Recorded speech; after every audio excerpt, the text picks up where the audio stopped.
Kahit huwag mo na gamitan ng format, pakinggan mo lang yung sasabihin ko. Tingnan mo. So, meron tayo number 1. So, syempre sa basic muna. So, y equals x cube plus 3 down naka-raise to 5 na.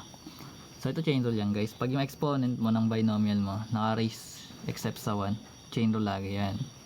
Then, syempre, sabi ko nga kanina, kung may mga radicals, gagawin mo yung exponential bago ka mag-chain rule.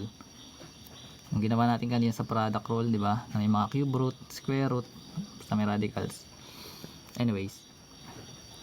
So, kung natin yung chain derivative na ito guys, baba mo lang to parang product rule. Kung may number dito sa labas, i-multiply mo yun. Katulad ng ginagawa natin. So, dahil wala, 1 lang yun. So, copy mo lang yung 5. Then, copy mo tong buong term. So, x cube plus 3. Then, yung 5, babawasan mo yun ng isa. So, magiging 4. Pero, mag-multiply ka pa ng derivative nito nang nasa loob ng term na to.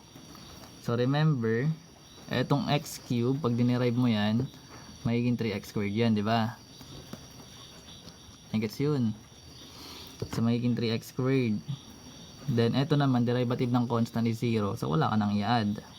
Then, eto guys, ang pwede mong i-multiply etong nasa labas, tsaka itong derivative. Kasi eto guys, bawal mo i-distribute directly kasi naka-raise to 4 to.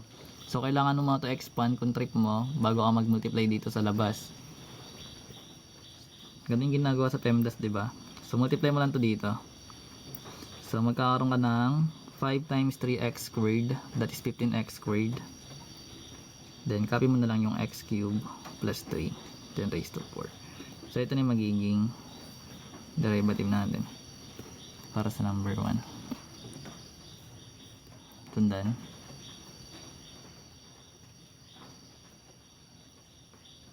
So, number 2.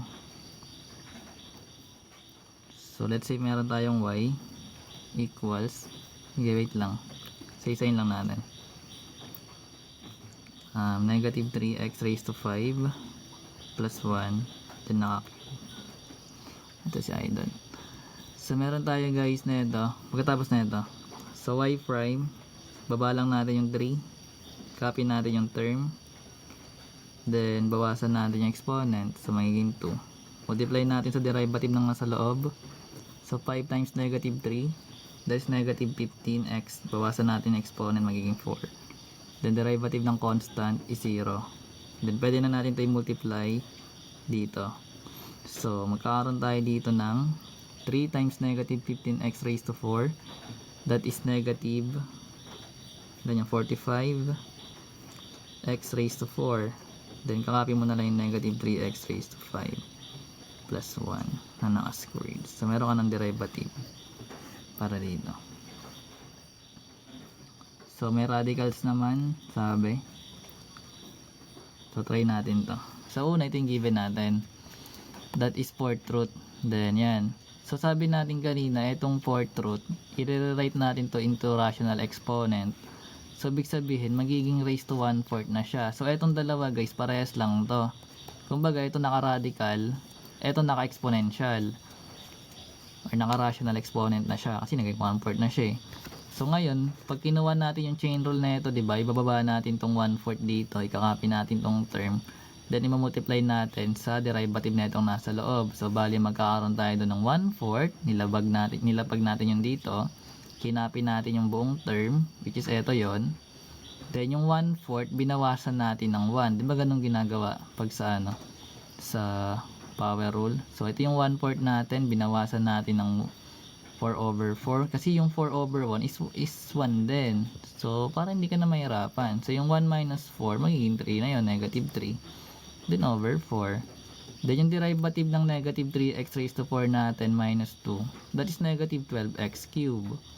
So ngayon i-multiply natin to dito sa 1/4. So bali magkakaroon tayo ng 1 times yung negative 12x raised to 3. So copy lang natin yung 4. Ito yun. So ngayon meron tayong term na to guys na naka-negative exponent. So binaba natin yun sa denominator para maging positive exponent na siya. So ngayon pag multiply natin yung 1 times negative 12x cube, magiging negative 12x cube siya. Then kinapi lang natin tong buong term.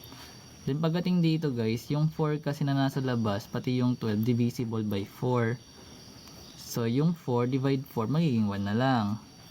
Then, yung 12 divide 4 magiging 3. So, bali magkakaroon ka ng negative 3x cubed dito sa numerator.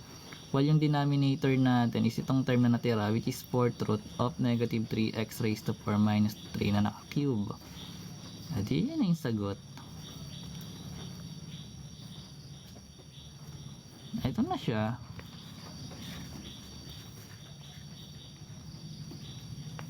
Intindihan? Hindi pa rin?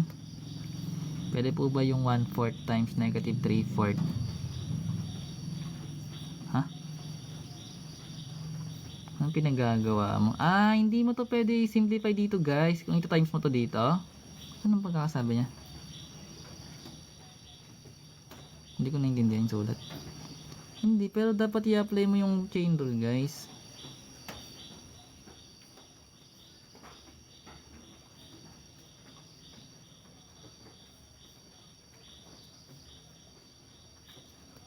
Alin bawal?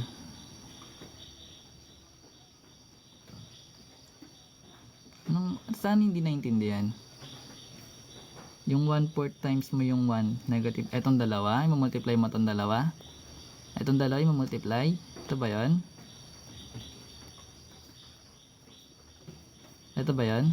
Yung i-multiply? Hindi mo ito i-multiply guys kasi hindi naman tayo nag-second derivative. Pag second derivative yun, tsaka mo ito i-multiply. Kasi itong ginawa natin to guys, first derivative yan, nagaling siya dito sa form na to. Kumbaga, itong 1/4 na to na nandito, galing siya dito sa taas. Tapos, itong negative 3/4 mo, galing na to sa 1/4 minus 1. Diba sabi natin kanina, saan ba yun? Hindi pa rin naintindihan. Saan ba yun? Ito. Diba pag nagkaano tayo, nagpa-power rule, yung ito, kaya siya naging 20x raised to 4 kasi yung 5 times 4 is 20, then binabawasan natin yung exponent, kaya naging 4 siya. Same nang ginawa natin dito sa 1/4, binawasan natin siya ng 1, kaya siya naging negative 3/4. Pero kung mag-second derivative ka, ito na gagamitin mo guys, na term na to.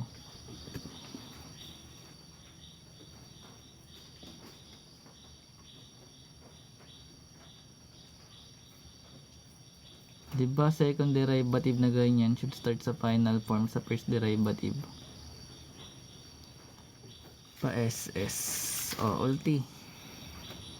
So let's say meron tayong y equals negative x raised to 4 minus 3, then negative naka-raise to negative 2. So basically guys, ganun pa rin gagawin, like chain rule pa rin.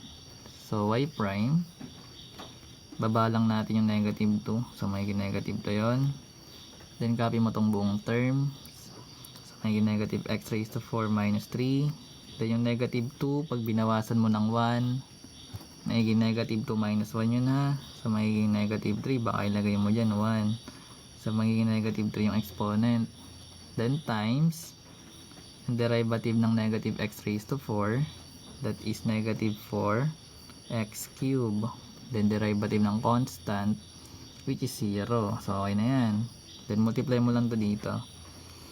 So yung negative times negative is positive, and yung 2 times 4 is 8. Then copy natin yung x cube. So siyempre kakopy natin tong term na negative x raised to 4 minus 3, then naka-raise to negative 3.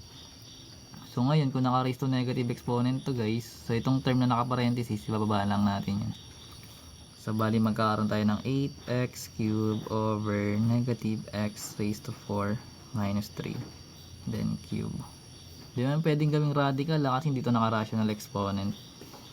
Baka lagay mo siyang cube root. Di pa, ayaw tayong turuan ni idol eh. Talagang siya kayo sinagawa. Gets na yun.